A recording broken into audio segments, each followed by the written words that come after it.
Hi, this is Sweet June. How's everybody doing today?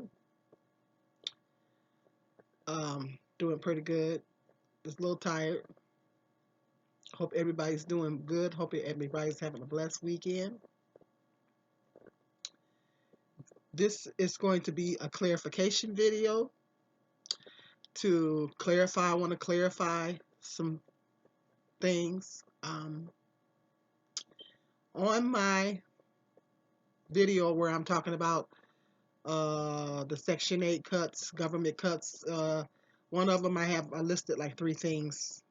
Section 8, Medicaid, whatever. I listed like three things in that video, and I got over 20,000 hits on that video. That's video is got a lot of hits on it, and it's another one that I've done that I did. It was um, on Section 8, talking about the Section 8 cuts, specifically talking about specifically that topic. Now I did a video on here. If you look back, maybe around like last year. I going on for my walk, and it was like a little short phone video, talking about um, clarifying that I'm not on Section 8. Well, needless to say, I didn't get a lot of hits on that video. However, don't be thrown off by the title, but there's a method to my madness because I want to clarify some things, and so that's why I needed to get some attention because I seem to when I talk every time I talk about that subject, I get lots of hits.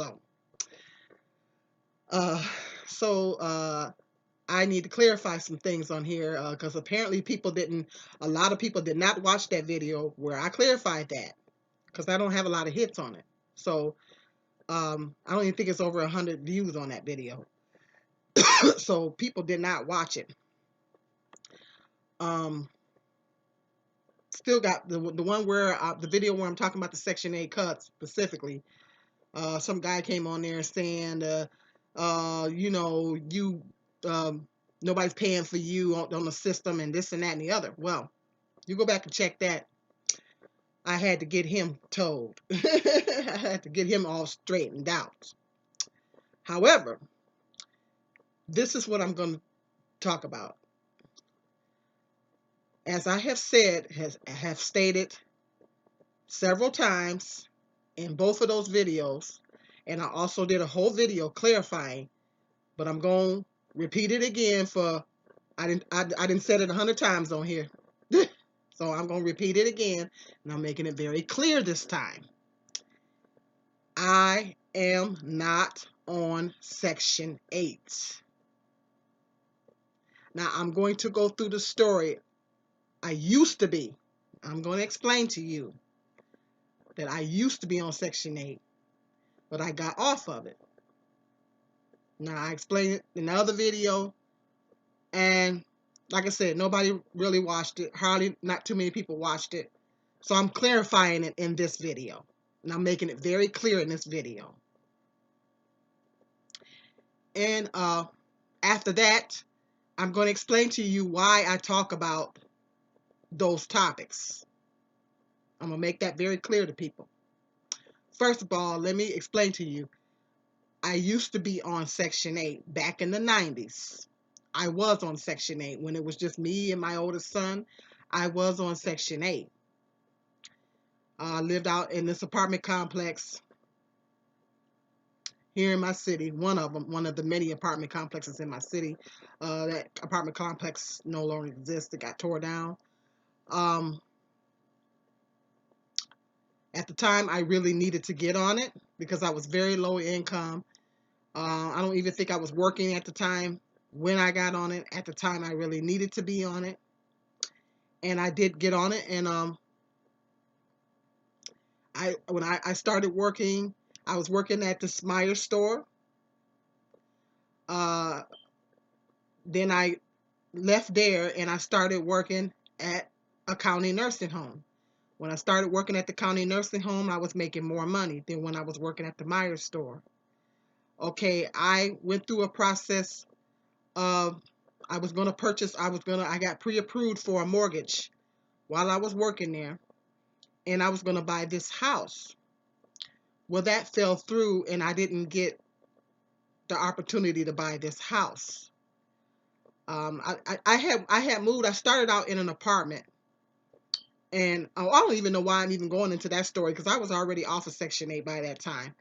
But when I first moved out to this apartment complex, I lived in a two-bedroom apartment. This apartment complex has had apartments and they had townhomes.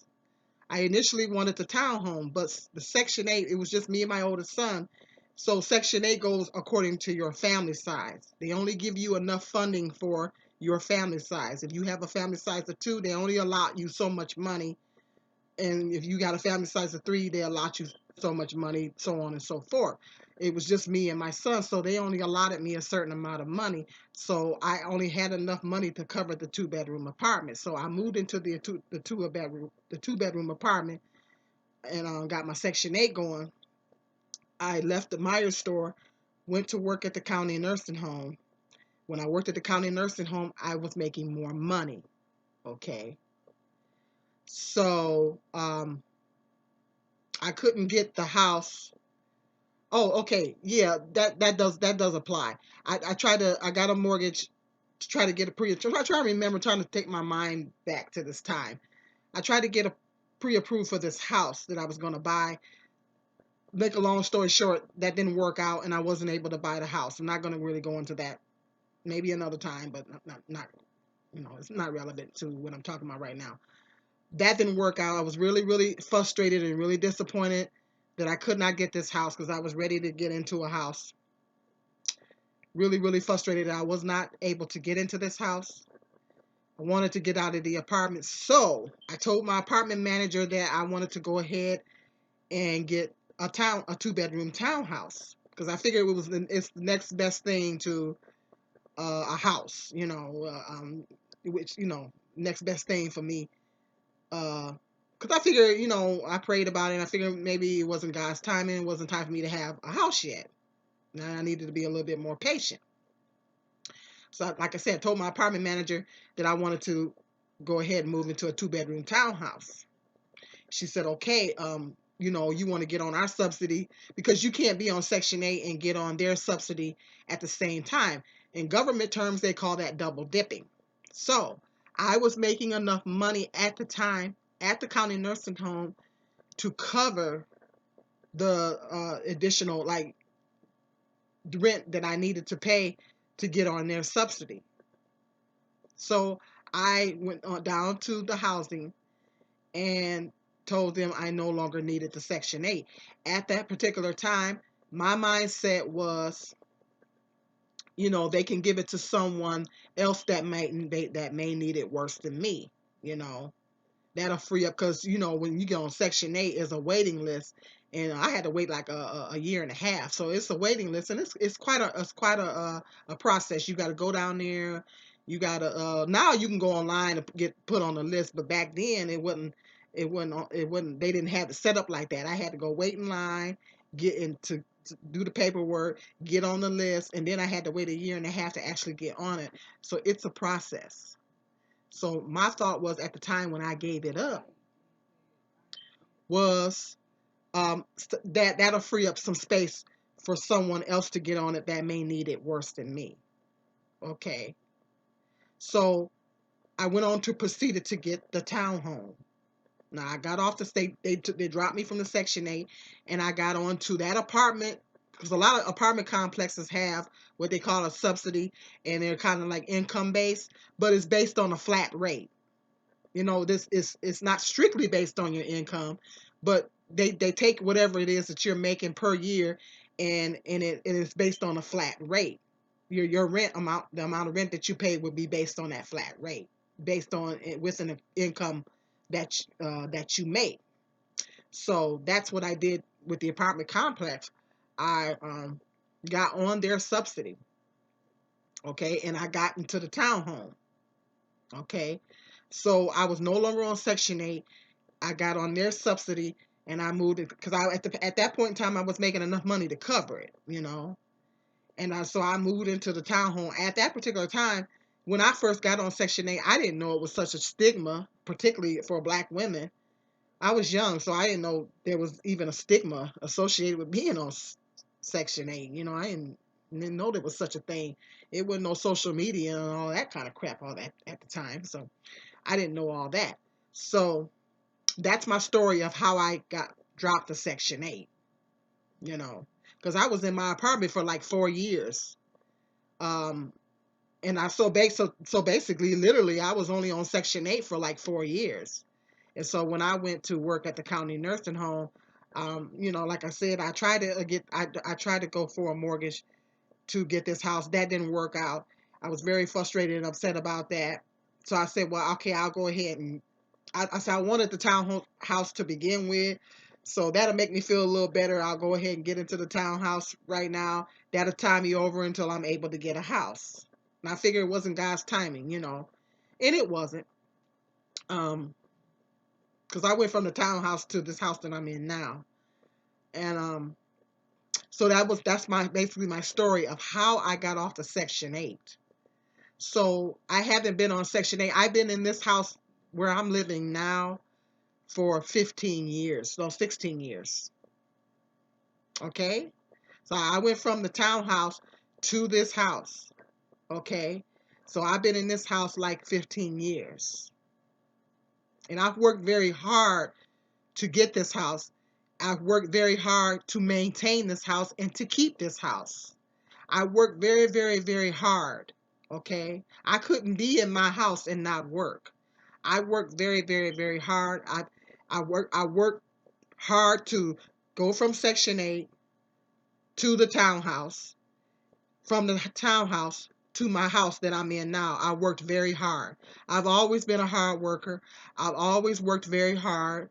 I never was the type of person I've never been a complacent person, meaning that I've never been the type of person to just sit, you know, and be complacent and be comfortable with a situation that, you know, I've never been a complacent person. I back in the 90s when I was on Section 8, when I first got on it, I wasn't working. And back then the system was set up. They did some welfare reform here in Michigan. So now you know, they have to go, if you get on assistance, you have to go to job training and all that kind of stuff. Well, they didn't have that stuff back then when I was on it. And so when I first moved into my townhome, I was not working. I didn't have a car and I had a young son, so it was hard for me to get around and everything like that. But and I was going through some depression and everything. But I'm not a complacent person, and I can't just sit around, and at the time I got tired of sitting around, not sitting around. So I did some brainstorming, and then that's when I got the job out to the Myers store. I didn't have a car, so I started getting on the bus and taking the bus to work. And I worked during the hours that my son was in school. So during the time that the hours that he was in school, that's when I worked. And I would take the bus back and forth to work, because you know, and like I said, I went from there. By the time I left that Meyer store and went to the county nursing home, by that time I had a car, and I was able to and that was way much further down the street, and so I was able to drive myself back and forth to work. Okay, so I've never been a complacent person. I've never been the type of person to just sit up on something and just take assistance or whatever. Because even when I was on it before I moved into the apartment, I lived in this other apartment. And I worked off and on, even though I had no car, and it was very difficult for me. When you have a young child and you don't have a car, you got to figure out how you're going to get them to child care and while you go to work and all that kind of stuff. And I even worked on and off at that point in time too, even though it was very difficult for me at that time. Okay. So I've never been a complacent person. And so when people come on here and they accuse me of being on welfare, just sitting around collecting money off the system and all this kind of stuff is just ridiculous. I've said 100 times on here that I am not on Section 8. I told that story before. I'm telling it again. So hopefully and don't be thrown off by the top title. It's a little bit of a clickbait, but it's a method to my madness. Okay, so get you guys over here so I can explain to you. I am not on Section 8. Now that I have that said, I'm going to explain to you why I talk about these topics. Okay, Section 8 cuts and all this kind of stuff. I am very, very passionate about poverty.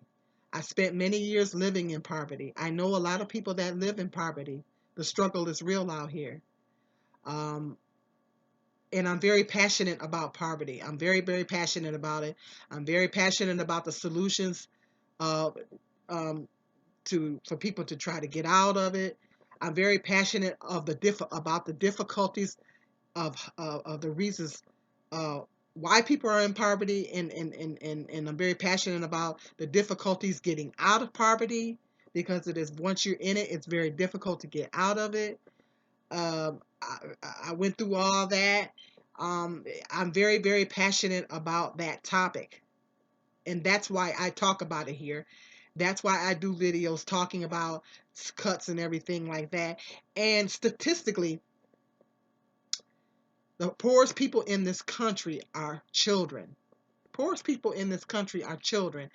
And what happens is, if the parents, if these programs get cut, um, if the parents, a lot of people on Section 8 do work. If these programs get cut, it's going to affect the children. If the children, there's a direct correlation between children living in poverty and their school performance, them being able to perform in school. If they're hungry and they don't have enough food to eat, or if they don't have the proper shelter and they don't have all the things that they need, it affects their concentration in school. They can't focus in school. They can't concentrate. Our children are our future. Just in case you guys didn't know that.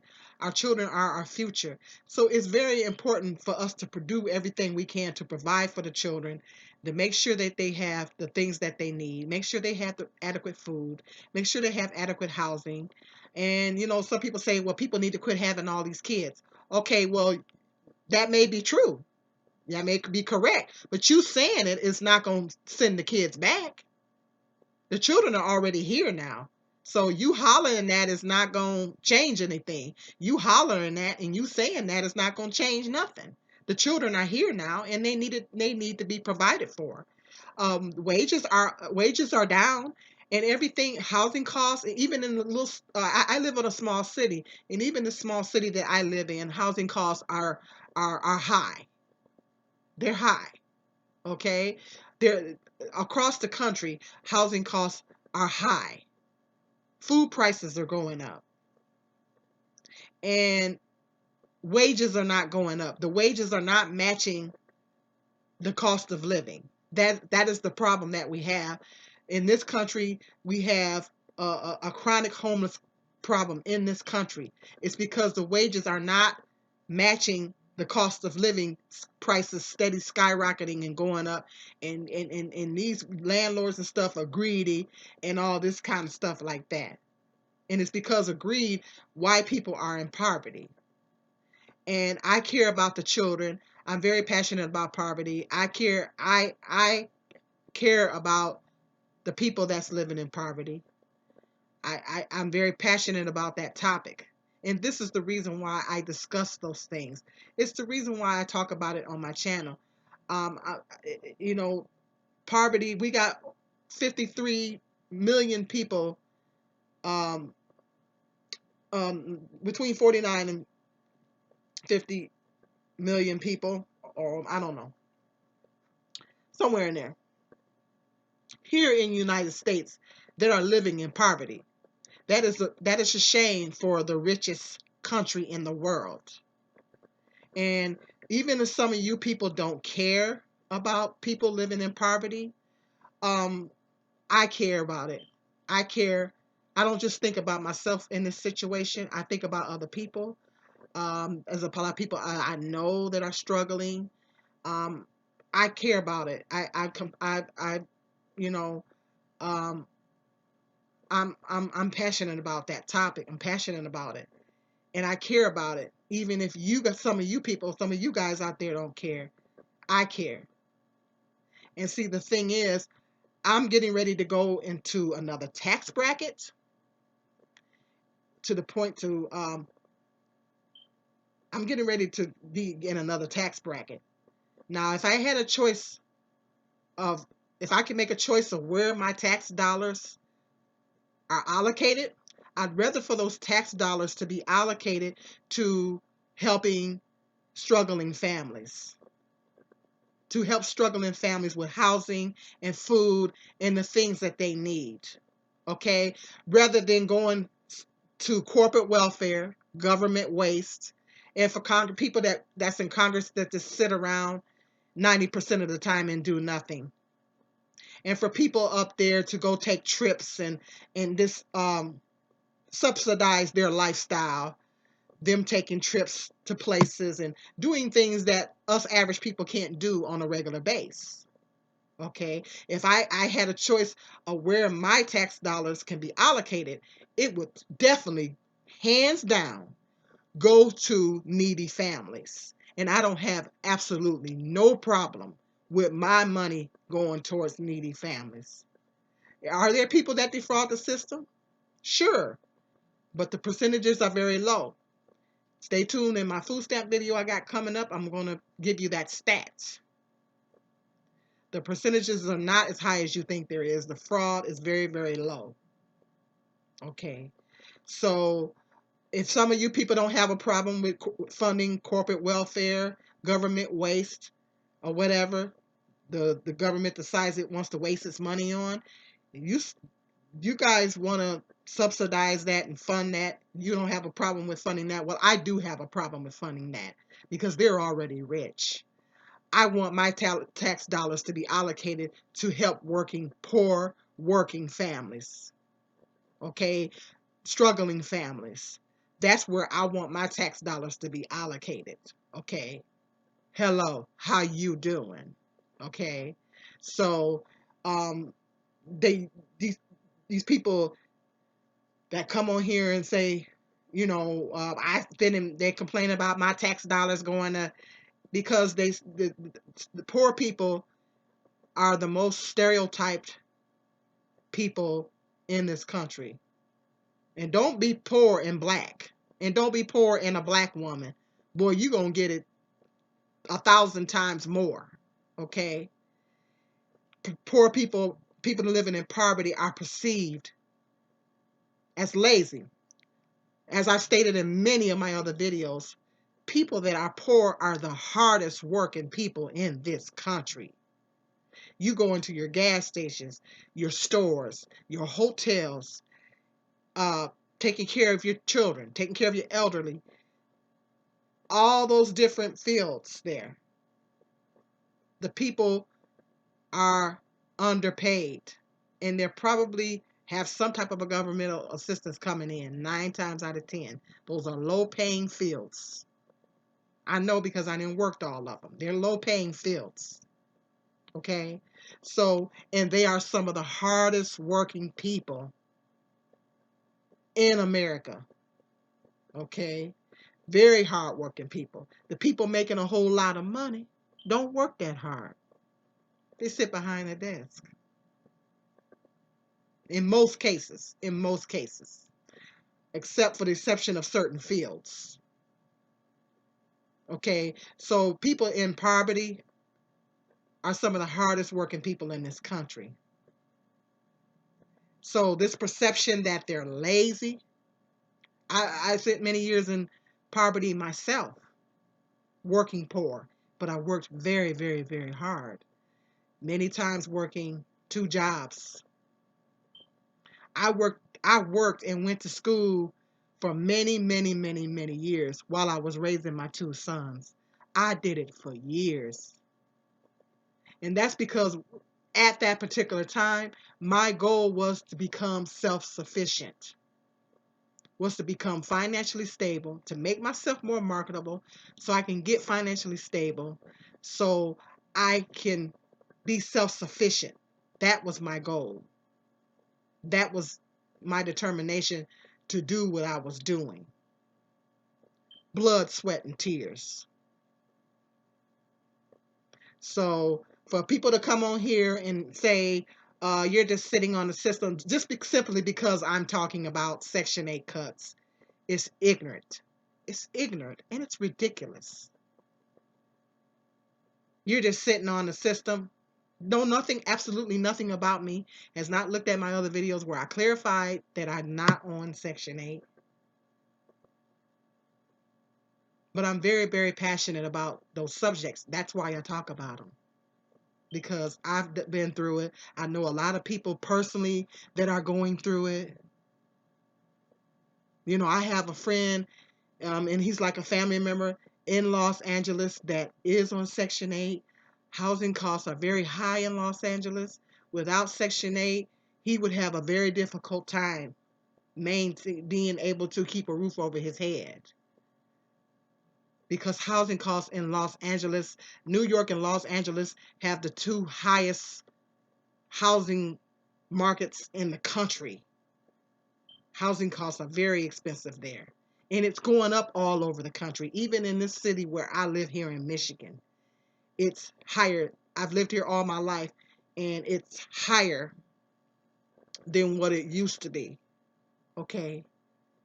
There's one-bedroom apartments here that are upwards of $1,000 a month, depending on the area.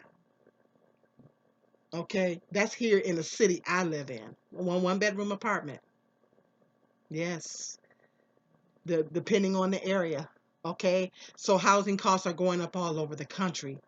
Okay, New York and LA are the highest. Okay, so the problem is the wages aren't going up. That is the problem. And I'm going to talk about it.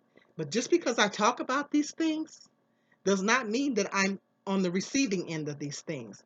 I'm very passionate about it. I used to be on Section 8. I'm no longer. You just heard my story. Okay? This is the last time I'm going to clarify this. Okay? This is the last time. I'm not going to keep revisiting this.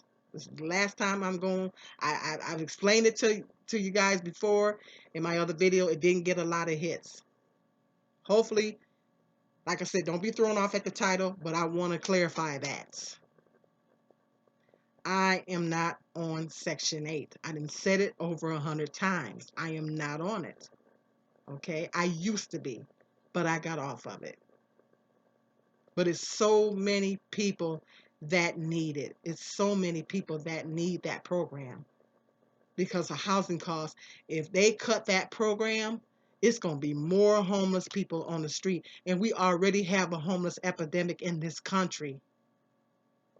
We're going to have more homeless people out there on the street if they cut that program. Because families are not going to be able to afford housing costs. Children are statistically, like I said, the poorest people in this country because they can't just get up and go get a job, okay, and work. They're already here. Ain't no sense in, hollering about it now. They already here. And the people are struggling. Life happens to everybody. To the people that are on their high horse and want to talk about poor people and the working poor, be careful what you got coming out your mouth. Because life happens to everybody. Life happens to everybody. All it takes is one or two paychecks or a major illness or getting into an accident or to where you're in a situation to where you can't work anymore. And all of a sudden your income plummets. And you may be on the receiving end of these programs that you advocating to be cut. You may look up and find yourself on the receiving end of these programs. When back in 2008, take your mind back to 2008, was the big economy crash when the gas prices went up to like $4 a gallon and the economy tanked. Remember that? I remember it clearly because I was spending a quarter of my income in gas and I wasn't even making a whole lot of money. So I know everybody remember that. Remember 2008 when the economy tanked? Okay, they call it the shrinking middle class. People that were middle class found themselves having to, for the first time in their life, apply for food stamps. The percentage of people on food stamps went up. It skyrocketed. Obama said everybody that's getting food stamps gonna get more food stamps. Remember that when Obama said that? That's because the economy tanked. And a lot of people that were middle class lost their jobs. And they found themselves having to go for the first time in their life and apply for food stamps. And the percentage of people that were on food stamps skyrocketed. If you don't believe me, Google it.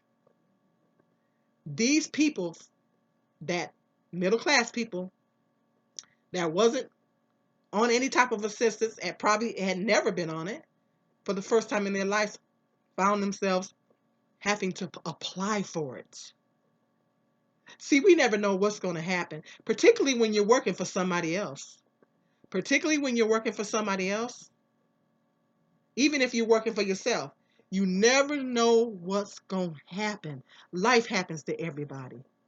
Jobs are outsourced. Jobs, they close over in Detroit, where they have the huge population decrease. They shut down a lot of automotive factories over there. Lots of people lost their jobs. And in turn, people lost their homes. That's why when you go to Detroit, you see all these abandoned homes everywhere. Well, Detroit went from 2 million people all the way down to there's less than 700,000 people there now. Because people were just literally walking away from their homes because they could not afford it anymore. People were losing their jobs. It could take a job loss, an accident, health problems. Anything can throw you into poverty. Anything can throw you into poverty. Life happens, and you may find yourself having to go wait in the food stamp line. Would you want somebody to judge you? Would you want somebody to look down on you and say call you lazy? You need to stop sponging off the system?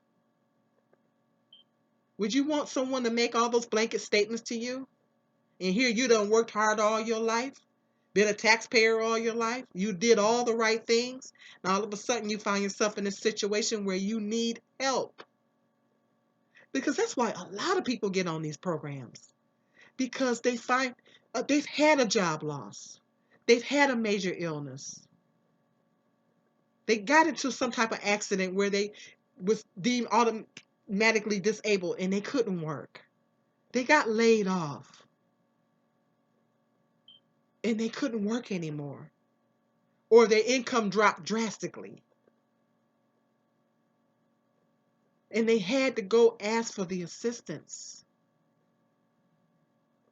The programs that you guys are advocating for them to drop, these people found themselves for the first time in their lives needing it.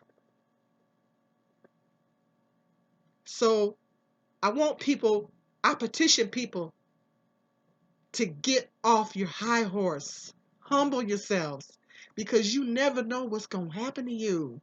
We don't know what's going to happen to us.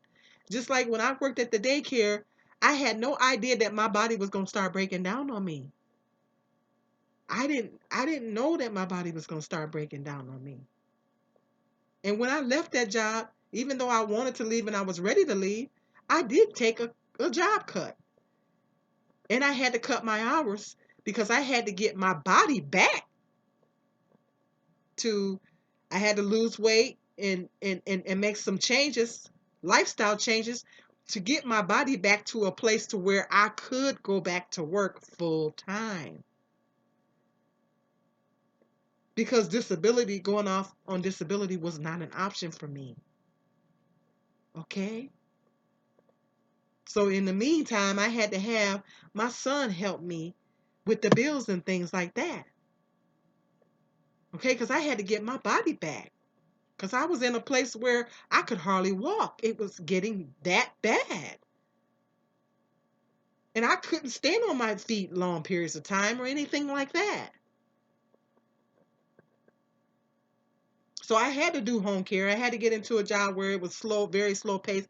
I took a job cut. I took a pay cut, and I dropped down to part time to get my body back in order to the point to the place to where I could go back to working full time.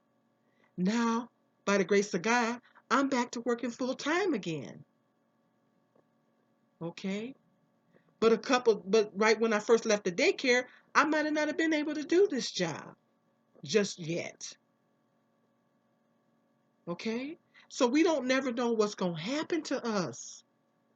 Anything can happen to you, particularly if you're getting older, to where you might have to make some changes. Your income drops and you need the help. Right now, I'm not on any assistance, but I don't never know when I'm praying that I don't have to get back on it, but I don't know what's going to happen. I may need it again someday. Okay? But I want the services to be there just in case I do. And a lot of other people need it too. A lot of states have what they call welfare reform, where they don't even allow people to just sit up on the system. Michigan doesn't even allow people to just sit up on the system. You have to go to just some type of job training. You have to be doing some type of work, whether it's volunteer or whatever. They just passed a law here to where you have to be working so many hours a month to qualify for food stamps. They just passed that law just recently. So Michigan is not just allowing people to just sit up on the system. I'm from Michigan. So I can't possibly be sitting up on the system because Michigan wouldn't even allow me to do that anyway, nor would I want to do it. Okay? I have this thing called pride.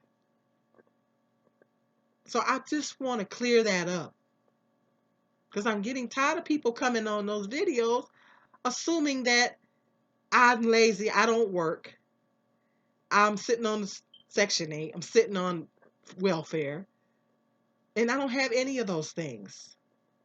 I've worked very hard over the years. And it's like a slap in the face for someone to suggest that I haven't worked hard.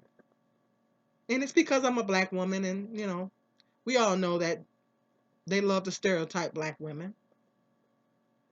I took care of this man said in his past statement, um, that it's not on the taxpayers to take care of my kids. I worked very hard to take care of my kids without very little assistance from their fathers.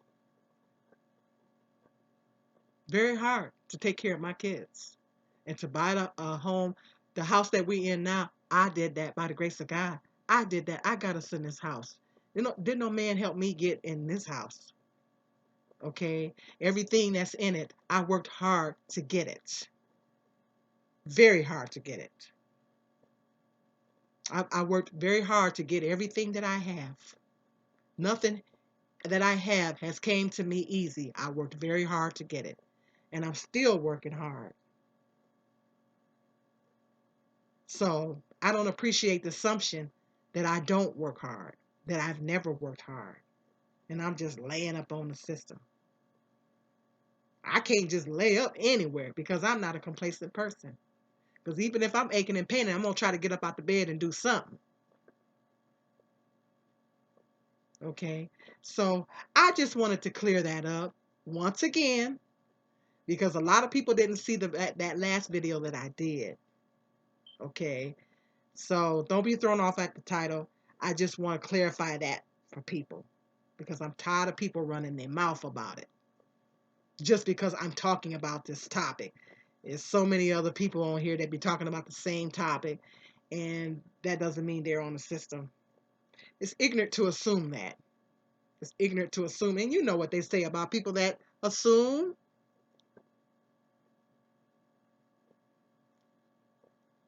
You know what I'm talking about, okay? You know what they say about people that assume, okay? So I just wanted to clear that up for the record, okay? So shoot me up, hit me up in the comment section or whatever. Be nice or I'll block you. Be sure to like, subscribe and share my videos. Very important that you subscribe, and very important that you like.